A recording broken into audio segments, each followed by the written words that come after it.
How's it going, everyone? Mega Masher is here, and in this video, we are going to be doing a first for this channel, and that is Pokemon discussion. And in this Pokemon discussion video, we are going to be discussing Hoopa-Unbound and whether or not it should be banned from OU. Now, I've come up with reasons for both arguments, so with that being said, the first that I'm going to be doing is going over reasons as to why it should be banned. So let's get started. Okay, guys, so here is my reasons I came up with to ban it. Let's go over the fact that it has base 160 attack and base 170 special attack. That right there is the equivalent of Uber standards. Not to mention, that is also the kind of stats that you see for some Pokemon who achieve Mega Evolution. Keep in mind, this thing is not a Mega Pokemon. So that right there is already pretty scary enough. The next thing I want to go over is the fact that it has a very solid move pool. This thing, with the combination of dark, psychic, and fighting type moves, grants it perfect coverage. And what's even worse is that it still has a fourth move slot for additional coverage. And let me just pull up Bulbapedia right quick. Let me just put into perspective the amount of moves that it can run in the fourth move slot if your team is lacking certain coverage. So if you want fire type coverage, well, you got Fire Punch. If you want poison type coverage for fairies, well, we got Gunk Shot. How about ice type coverage? Ice Punch. How about electric type coverage? Well, there's Thunder Punch. This thing also gets Grass Knot and Energy Ball if you're running a mixed or a special side of Hoopa-Unbound. So that means that bulky water type Pokemon aren't going to be able to switch in on it either. Just a few things I kind of wanted to point out without going into full detail and rambling on. The next thing that I want to go over is its unpredictability factors because of the fact that you don't know what kind of set Hoopa-Unbound is going to be running. Is it going to be physical? Is it going to be special? Is it going to be mixed? And that kind of goes with reason number 5 is because of the fact that it can be ran in various ways. It can be ran physical, it can be run special, or it can be mixed. So you could say the unpredictability factor and the can be run physical, special, or mixed reasons kind of go hand in hand. But anyways, let's move on here. It's hard to switch into. Yes, it is very difficult to switch into.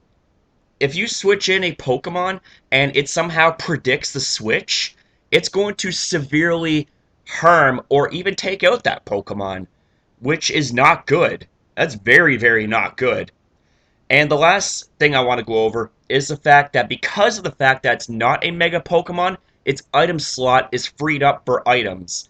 That means that it can run an item to further boost its usefulness in battle. It can run leftovers, it can run Choice Band, Choice Scarf, Choice Specs, Life Orb. Life Orb is extremely threatening because of the fact that this thing is more or less a glass cannon.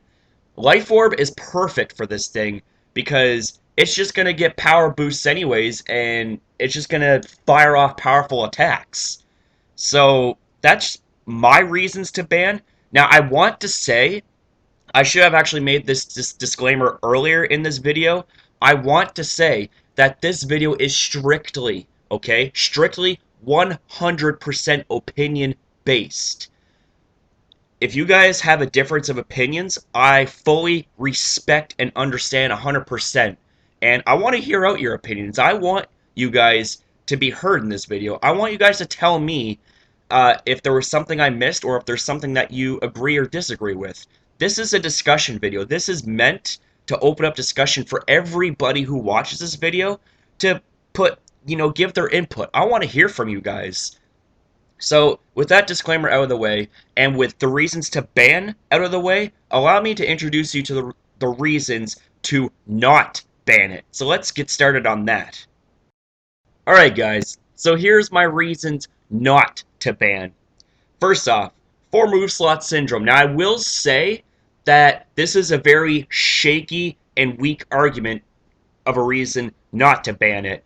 And the reason for that is because of the fact that with the combination of dark, psychic, and fighting type moves, you have perfect coverage.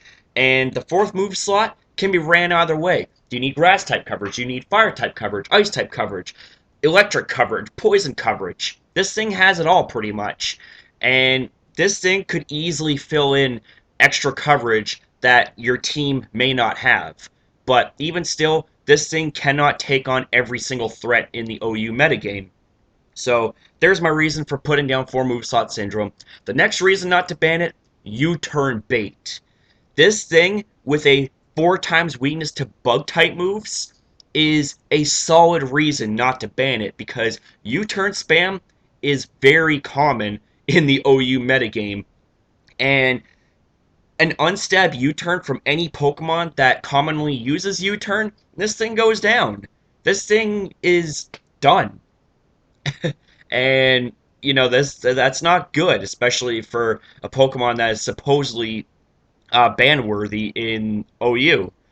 The next reason I want to go over is its base 80 speed. Now, I'm not saying base 80 speed is terrible by any stretch of the imagination. That is if you have a move to boost your speed by any stage, as well as another offensive stat or defensive stat. But the thing doesn't have access to any stat boosting moves, so that's a shame. You're forced to run Choice Scarf to get any sort of important outspeeds. And what's even worse about that situation is that you're locked into one move. So you're forced to switch out if the odds are not in your favor. And that's not fun. That is not good. The next reason I want to go over is its pitiful base 60 defense. That is terrible in Uber standards, and even pretty bad in OU standards. With base 80 HP, 60 defense, and 130 special defense, now mind you, the 130 special defense means that this thing can take special hits relatively well. But its base 60 defense is very easily exposed. So that makes this thing kind of a glass cannon, to be honest with you. The next reason I want to go over is its typing. Dark and Psychic.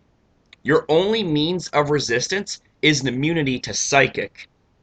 Everything else, you get damaged normally, and you have a 4 times weakness to Bug and a 2 times weakness to Fairy. U-turn and Fairy type moves are very easily spammable in the OU tier, giving this thing very, very large troubles when it comes to switching in safely. And speaking of hard to switch in safely, that happens to be its next reason. While I pointed out in the reasons to ban, it's hard to switch into Hoopa-Unbound safely, this thing has a very hard time switching in safely into battle, because if a Pokemon can predict the fact that you're going to switch your Hoopa-Unbound in, the thing can take you out with a physical move, and it's over. Base 60 defense is not impressive, and something else that won't be impressive is Hoopa-Unbound, because it'll go down to a physical hit. So this thing is very difficult to switch into safely in battle, whereas the only way that you could switch in is either through a predicted special type move or the fact that you have a slow U-turn user or slow volt switch user on the field. And even still, it's not going to guarantee you success. And the last reason I want to go over the reasons not to ban is the fact that it has a bad ability in Magician.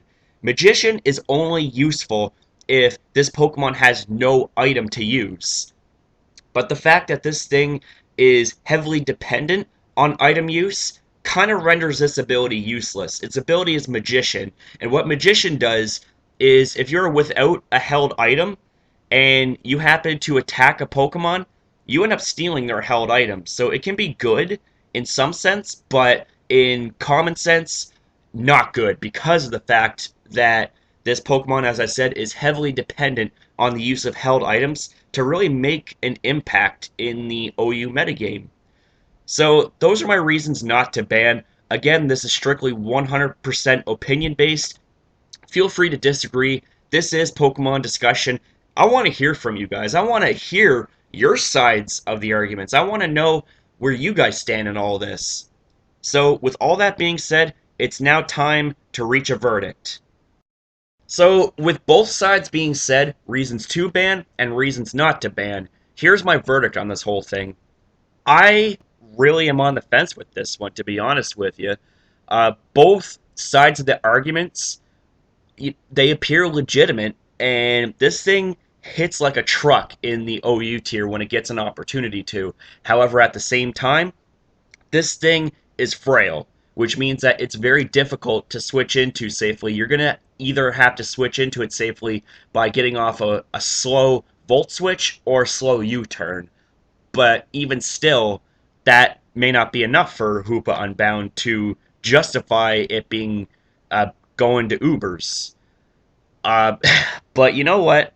To me, I really don't see Hoopa as that much of a big deal in OU. I mean, I came across it and I had to play around it. Yeah, sure, because it was the first time I ever went against Hoopa-Unbound.